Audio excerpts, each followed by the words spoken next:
ব্যক্তিগত সম্পদ ও ব্যবসায়িক কার্যক্রম নিয়ে প্রশ্ন করায় মার্কিন প্রেসিডেন্ট ডোনাল্ড ট্রাম্প অস্ট্রেলীয় সংবাদ মাধ্যম এবিসির এক সাংবাদিকের উপর ভীষণ চটেছেন। ওই সাংবাদিকের কারণে অস্ট্রেলিয়াকে ক্ষতিগ্রস্ত হতে হবে হুঁশিয়ারি দেন ট্রাম্প।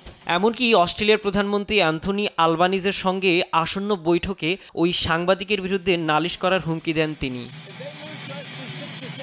হোয়াইট হাউসে ব্যবসা সংক্রান্ত এক বৈঠকে এবিসির সাংবাদিক জন লায়ন্স ট্রাম্পকে প্রশ্ন করেন, দ্বিতীয় মেয়াদে প্রেসিডেন্ট হিসাবে হোয়াইট হাউসে ফেরার পর থেকে তিনি কতটা সম্পদশালী হয়েছেন। এ সময় লায়ন্স পরবর্তী প্রশ্ন করার চেষ্টা করলে ট্রাম্প ঠোঁটে আঙুল দিয়ে চুপ থাকার ইঙ্গিত দিয়ে থামিয়ে দেন।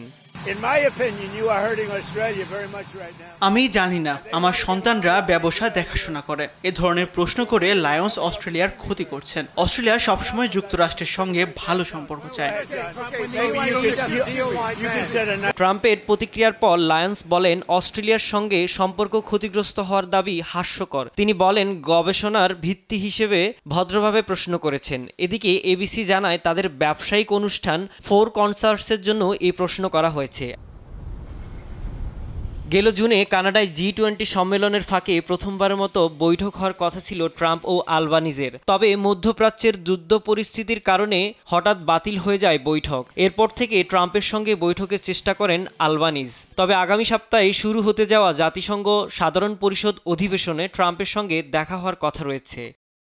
সম্প্রতি অস্ট্রেলিয়া মার্কিন সম্পর্ক কিছুটা শীতল হয়েছে। ট্রাম্প প্রশাসন ঘোষণা দিয়েছে অকাশ চুক্তি পুনর্বিবেচনার।